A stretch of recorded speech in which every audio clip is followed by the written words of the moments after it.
KANU Chairman and Baringo Senator Gideon Moi today assured the nation that the One Kenya Alliance is intact and looking forward to working with like-minded Kenyans for the betterment of the country.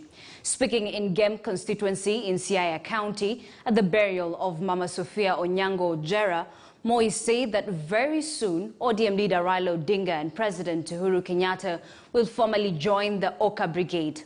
Mama Sophia was mother of John Ojera, Moi's former business development manager. Kevin Ogutu with that story.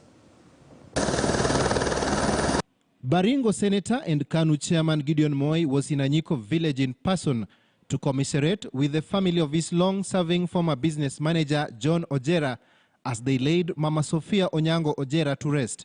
But away from the tribute, Moi took the opportunity to assure Kenyans One Kenya Alliance was firmly on its feet and that there was plenty of room for like-minded Kenyans.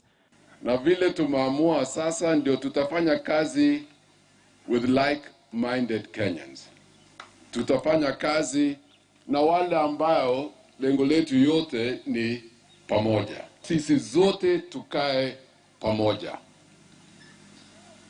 Unajua watu wakianza kuhamahama ndio wakati adui na ingianga.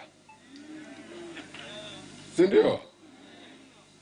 So kuwe na haki kwanza mimi unajua mimi ni mtu ya msimamo.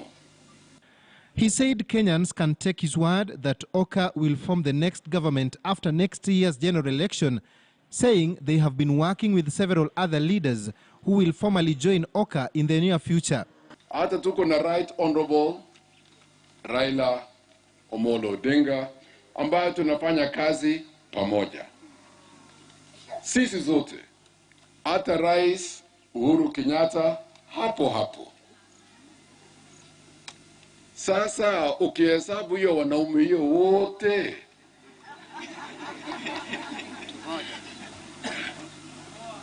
so unajua sasa kweli sio ni Premier League ile. Moi also spelled out priority areas of focus in their government, with education and economy being most important issues to be straightened before looking at other things. However, more comprehensive blueprint will be out for Kenyans to test.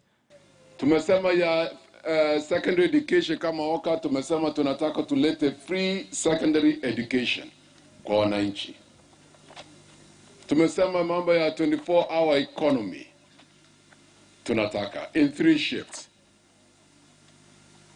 Tumesema ushuru tutakata ikue nusu ambao watu wanalipa. Ngojeni ile blueprint yetu ambayo tutaweka, tutaonesha and we'll put it to test to the Kenyan people. Kevin Ogutu, KTN News.